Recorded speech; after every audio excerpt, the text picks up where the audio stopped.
La puerta mosquitera chilló a mis espaldas mientras me secaba las manos con el trapo. Acababa de enjuagar la cafetera cuando mi celular vibró sobre la barra. El nombre de Ismael se iluminó. Contesté al tercer timbre. «Hola, mijo». Su voz llegó alegre, apurada. «Ey, más rápido, Aurora. Trae a toda su familia este fin. Seremos 12 en total». «Espero que no te moleste». No dije nada. Antes de que pudiera articular palabra, escuché la voz de ella, de fondo filosa como navaja. Nos quedamos las habitaciones con vista al mar. Ella, que duerma en el rinconcito de la lavandería. La línea se cortó. Me quedé ahí parada un buen rato, el teléfono aún en la mano, el trapo, hecho un nudo entre mis dedos. El grifo seguía goteando atrás constante, como si le valiera madre todo. 12. Venían a mi casa, mi refugio, junto al lago de Chapala, sin pedir permiso. Ni siquiera fingieron preguntar. Me acerqué a la ventana sobre el fregadero, la que da directo a la orilla. Todavía flotaba la neblina mañanera sobre el agua. Ni una huella, solo el vaivén de las olas lamiendo la arena. Apoyé la frente en el vidrio frío. El año pasado pinté yo misma el cuarto de atrás, el que da al lago. Colgué cortinas ligeras, alicé cada esquina. Ese iba a ser mío. Ahora me mandaban a dormir al lado de la lavadora. Limpié el borde de la barra y doblé el trapo con demasiada calma. Luego lo dejé y fui al closet del pasillo. Ahí estaba la canasta vieja de mimbre con sábanas extras. La bajé, la puse en la mesa y miré las pilas perfectamente dobladas. No las moví. No armé el rinconcito. Solo cerré la canasta. El crujido de llantas sobre grava me sacó del pasillo trasero. Miré el reloj 9:07 de la mañana. Ni desayunar había podido. Por la ventana delantera conté los carros. 4. Una combi, una pick-up, un SUV rentado. Uno con una lancha amarrada arriba. Las puertas se abrieron antes de que apagaran motores. Los chamacos salieron primero descalzos, gritando. Uno cargaba un flotador del tamaño de un refrigerador. La mamá de Aurora pasó junto a mí con maleta de ruedas. Ni un buenos días. La vi perderse por mi pasillo, sus pulseras tintineando como campanas. Me volví y la encontré en mi recámara, abriendo cajones. «Esta tiene la mejor luz», dijo dejando su bolso en mi tocador. Ideal para meditar. Antes de que pudiera responder, 2 primos adolescentes entraron arrastrando un futón enrollado. Otro traía una olla de lento cocimiento. La última vez que la vi fue en la boda de Ismael. Me confundió con la mesera. Ismael apareció en la puerta, lentes de sol sobre la cabeza, sonriendo como si fuera una fiesta sorpresa. Me abrazó rápido, ya distraído. Trajimos unos extras. Aurora no quiso dejar a nadie fuera. Nos quitamos de en medio en cuanto nos acomodemos. Asentí. No dije ni mu. El pasillo retumbaba de voces. Alguien prendió la bocina en la cocina. Mi lista del súper seguía intacta junto a ella. Entré a la cocina, llené la tetera y la encendí. Me moví lento, metódica. Dejé que el ruido pasara a mi alrededor como aire. Cuando el té estuvo listo, salí al porche y cerré la puerta. El aire afuera aún estaba fresco. Marqué de memoria. La posada de al lado contestó al segundo timbre. ¿Tienen cuarto libre?, pregunté. Sí, respondió la señora. ¿Vista al lago o al patio? Miré mi casa, mi recámara, mi lago. Patio, dije. Y pregunté a qué hora podía entrar. Pasaditas las 10, volvió a vibrar el celular. Estaba sentada al borde de la cama de la posada, el control remoto intacto a mi lado. El cuarto estaba en silencio.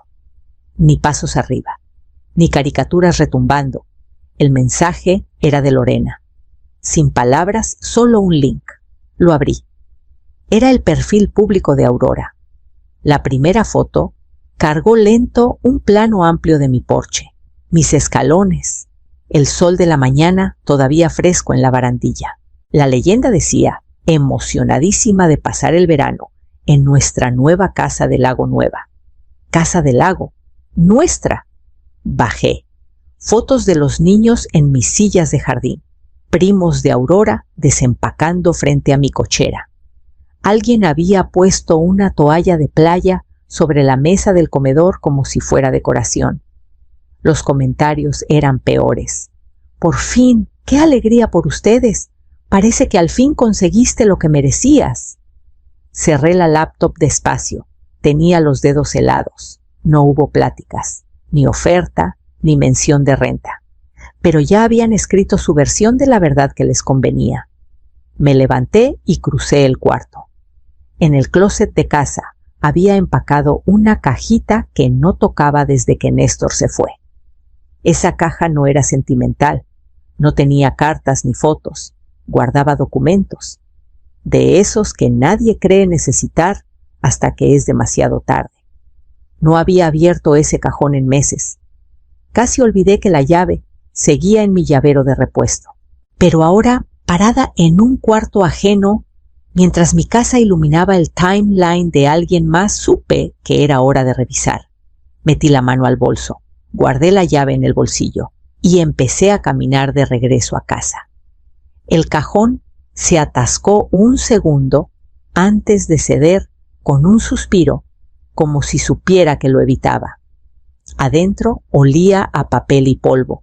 Saqué la carpeta manila y la puse en la mesa de la cocina. El fideicomiso estaba donde lo dejé firmado, sellado, notariado en septiembre pasado. Cada página llevaba solo mi nombre, ni de Ismael, ni de Aurora, solo mío. Debajo la escritura de la casa y una carpeta marcada Manual del Sistema. Recordé al técnico que instaló todo el año pasado. Podrás controlar cada circuito desde el celular, me explicó mientras me enseñaba la app. En ese momento solo quería la comodidad, luces automáticas, temporizadores para el calentador. No pensé que lo usaría para defenderme. Por la ventana veía el brillo de las luces del porche sobre la arena.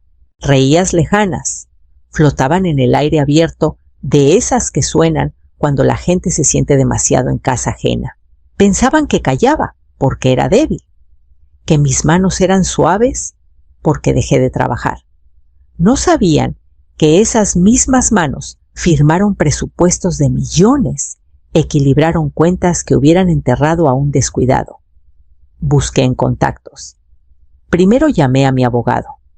No hablábamos desde los papeles del testamento de Néstor. Su voz llegó firme, cálida, como los profesionales que ya saben lo que vas a pedir. Sí, señora Halley, dijo. Todo sigue activo. La propiedad está blindada bajo el fideicomiso. Usted es la única beneficiaria. Bien, respondí. Quiero hacer una pequeña enmienda. Cuando colgué, marqué otro número. Rigoberto Torres. Lleva años con el refugio de cabras, a 2 pueblos. El tipo de hombre que nunca pregunta de más. Contestó al segundo timbre. Mérida, ¿cuánto tiempo? Rigo, dije mirando las luces de mi casa. ¿Te gustaría pasar el fin en el lago? Se rió sin imaginar lo en serio que iba. Para el domingo por la mañana todo estaría listo. Salí de casa apenas salió el sol. Nadie se dio cuenta. Seguían dormidos, seguramente agotados de juegos nocturnos y de servirse mi licorera. Caminé de vuelta a la posada. El balcón daba a todo mi porche, el jardín, la hamaca que colgué para Ismael cuando tenía 8 años. Todo parecía más chico desde arriba, casi manejable. A las 3:02 p.m. vi los primeros signos de confusión. Aurora salió al porche en blusa de tirantes, abanicándose con una revista. El aire acondicionado dejó de zumbar. 1 hora después, 2 primos aparecieron en el jardín, con celulares en alto, caminando como cazadores. Programé el internet para cortarse a las 4 en punto. A las 6, la refri ya estaría calentándose y el lavavajillas pitaría furioso antes de apagarse. Yo conocía los ciclos. Yo los programé. Tomé mi té mientras veía el patio llenarse de cuerpos y frustración. Alguien intentó mover interruptores. Desactivé el override manual el invierno pasado. No descubrirían hasta mañana que el triturador de basura también se reseteaba tras un tiempo fuera. Dejé una nota, pegada con cinta en la puerta del cuarto de huéspedes. Esta propiedad se resetea para limpieza el lunes al mediodía. No se permite almacenaje después del checkout. Impreso en letra educada, sin subrayados, sin signos de exclamación, solo un recordatorio. Cuando las luces del porche parpadearon y se apagaron, ya discutían en el jardín. Y yo ya hacía lista de todo lo que nunca se molestaron en preguntar. Para media mañana, los primos se habían quitado camisas y quedaban en boxers, tirados en el porche como ropa quemada por el sol. Uno sacó un ventilador del maletero y lo enchufó a una extensión que hizo corto. Vi las chispas desde mi balcón. Aurora salió después descalza y furiosa sosteniendo la tapa del tablero eléctrico como si la hubiera traicionado. Pateó una maceta que estaba junto a mi hamaca. La cerámica se partió en dos. Ni miró abajo. A las 10:41, Ismael texteó. «Ma, ¿qué pasa?» No respondí. A las 11:03, la luz está loca. Algo mal con el sistema, nada. A las 11:22, intentó de nuevo. Al menos me llamas. Esto ya da pena. Silencio. Al mediodía, en punto, llegó el remolque de Rigo. Abrió la compuerta y bajó a 2 cabras, Dalia y Clementina. «Están entrenadas para jardinería», dijo con guiño, dejando una bolsita de croquetas. No fueron al jardín. Encontraron la puerta del patio abierta y entraron como si las hubieran invitado. Vi a un chamaco chillar y correr cuando Clementina subió a una silla del comedor. Alguien gritó, «¡Sáquenla!» y otro respondió, «Yo creí que tú cerraste». Escuché a Aurora gritar antes de verla. Un primo intentó agarrar una escoba. Otro sacó el celular. Un minuto después, alguien desde el porche llamaba a control de animales. Alcancé a oír ganado invasor antes de que se cayera la señal. Desde donde estaba, parecía la naturaleza reclamando su espacio. Saqué el sobre del bolso, destapé mi pluma y empecé a escribir nombres completos letra clara. La lista no era larga, pero era exacta. Debajo de los nombres empecé a calcular cifras. El fin todavía no terminaba. Tocó pasadas las 8. Había oído pasos en el pasillo minutos antes, lentos, inseguros, como si no estuviera seguro de tener el cuarto correcto. Al abrir, Ismael parecía no haber dormido. Camisa arrugada, pelo revuelto. La seguridad fácil había desaparecido. No entró. Solo empezó mirando al piso. Vine a hablar. Todo se está cayendo allá. Me hice a un lado sin decir palabra. Se quedó en el marco, frotando las palmas. ¿Por qué no dijiste nada? Crucé los brazos. ¿Tú no preguntaste? Hizo una mueca. Es que Aurora pensó... Lo corté. Publicó que heredó la casa. Antes de que yo me muera. Parpadeó. Abrió la boca, pero no salió nada. ¿Creíste que no lo vería? Se encogió. No como niño, pero como hombre, que acaba de darse cuenta de que apostó a la historia equivocada. No sabía, murmuró. O sea, no leí la leyenda así. No dije tomando mi bolso. No leíste nada. Le entregué el sobre blanco, sin cerrar, firme por los documentos dentro. Lo tomó sin mirar, como si quemara. Ahí están los términos del fideicomiso, dije, y un resumen de lo usado, luz, agua, desgaste, limpieza. Ah, y la cláusula de cuidado temporal de animales. La encuentras al final. Volteó el sobre 1 o 2 veces. No quiero pelear, dijo bajito. Yo tampoco. Un momento nos quedamos ahí, sin gritos, sin súplicas, solo el peso de todo lo que quedó sin decir. Asintió una vez seco. Luego se fue. Cerré la puerta con suavidad y eché llave. Al sentarme en el escritorio, abrí una carpeta nueva y empecé a redactar el aviso que necesitaría para el lunes. A la mañana siguiente, me senté en el porche de la posada con un café y vi a Ismael cruzar el estacionamiento de grava sobre toda vía en mano. Esta vez no tocó, ni subió las escaleras. Se sentó en la banca fuera de la oficina y abrió los papeles. Vi cómo sus ojos recorrieron la primera página dudosos. Al principio luego más lentos, más serios. Pasó la carta de presentación y llegó al contrato de arrendamiento que redacté el otoño pasado, cuando empecé a sospechar que lo necesitaría. Era corto, página y media, lenguaje claro, letra simple, nada confuso. La cláusula 7 decía en negritas: la propiedad no está disponible para ocupación grupal, arreglos compartidos o alojamiento temporal de unidades no familiares sin el consentimiento expreso por escrito del propietario. Se detuvo ahí. Vi su pulgar apretar la hoja, como si quisiera romperla, pero no lo hizo.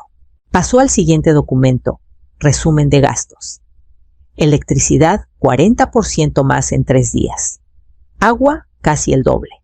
Reparaciones: 2 puertas de gabinete, una silla de patio, un pestillo roto de la regadera exterior.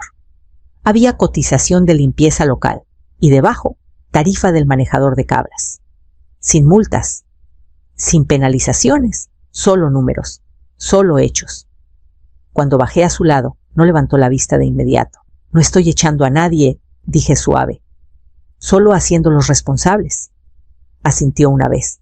Debiste decírmelo, dijo bajito. Intenté. Solo que no escuchaste. Nos quedamos en el silencio la mañana apenas calentando. Lo pago yo, dijo al fin. Lo sé. No le di las gracias. No era favor. Guardó los papeles, se levantó y caminó hacia la casa. Lo dejé ir. En mi cuarto, abrí la agenda y anoté el itinerario de la semana citas de mantenimiento, llamada al notario y lista de todo lo que dejaron y que no pensaba guardar. La casa estaba en silencio cuando abrí la puerta principal. Ni charlas en la cocina, ni tele retumbando por el pasillo. Solo el crujido familiar de las bisagras y el olor a agua salada colándose por la mosquitera. Entré despacio. El aire estaba más fresco, como si el lugar al fin hubiera respirado. No había zapatos tirados en la entrada, ni toallas colgadas de la barandilla. El futón que bloqueaba el pasillo había desaparecido.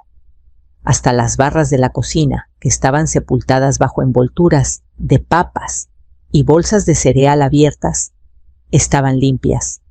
No impecables, pero limpias. Recorrí cada cuarto sin prisa. Puertas de recámaras abiertas, sábanas quitadas, puertas de closets entreabiertas, perchas tintineando al pasar. Una ventana seguía cerrada. La abrí de par en par y dejé entrar la brisa. Las cabras ya no estaban. Rigo debió venir temprano. No quedaba rastro ni croquetas ni huellas en el porche. Solo un leve olor a pasto en la cocina que me hizo sonreír sin querer. En la mesa del comedor, junto a un frutero vacío, había una nota doblada. Mi nombre en la letra de Ismael. La desplegué con cuidado. La próxima nos quedamos en otro lado. Perdón. Sin firma, sin promesas. Solo eso. Me quedé un momento, la leí 2 veces. Luego fui al cuarto trasero, el que reclamaron la primera noche, el de la mejor vista, y abrí el cajón donde guardaba los papeles del fideicomiso. La carpeta ahora estaba en mi caja fuerte, pero el cajón aún tenía peso. Puse la nota dentro y lo cerré con suavidad. Después fui al closet de blancos y saqué un juego de sábanas limpias, esta vez para mí.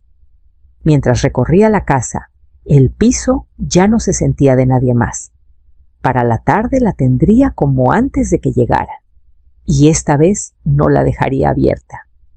Pasó una semana antes de que notara lo quietas que volvieron las mañanas. No vacías, solo quietas. El tipo de silencio que se gana. Empecé en la cocina, donde la puerta del gabinete colgaba chueca desde el fin. Apreté la bisagra, lijé el borde y le di una mano fresca de blanco. Quedó mejor que antes. Las sábanas extras volvieron a su canasta dobladas como me gusta. Devolví el tostador extra que trajeron junto con una licuadora que no reconocí. Se sintió bien sacar el desorden, 3 cajas en total donadas a la tienda de la iglesia del camino. Recorrí los cuartos con una libretita, anotando detallitos, tornillos flojos, soclos, raspados, una mancha en la alfombra del pasillo. Nada urgente, Nada roto, sin remedio. En el porche saqué una silla pluma y una hoja de cartulina gruesa, del tipo que usaba para imprimir letreros de eventos cuando dirigía juntas. Escribí lento con intención: esta casa no es renta, no es retiro, no es premio, es mía. La laminé y la clavé junto al marco de la puerta, justo arriba del nivel de los ojos. Nadie necesitaba leerla más que yo, pero ahí quería tenerla. Un límite a la vista. Esa tarde me senté junto a la ventana con una taza de té fresco y escuché el lago llegar. La puerta mosquitera chasqueó suave en su marco. Nadie gritó mi nombre. Nadie llenó el pasillo de maletas. Antes del atardecer, me paré en la puerta principal. Pasé los dedos por el pestillo, comprobando que aún entrara limpio. Luego giré la llave desde adentro. Fue la primera vez que lo hice en todo el verano. Y cuando retrocedí, el silencio ya no se sentía como ausencia. Se sentía como propiedad.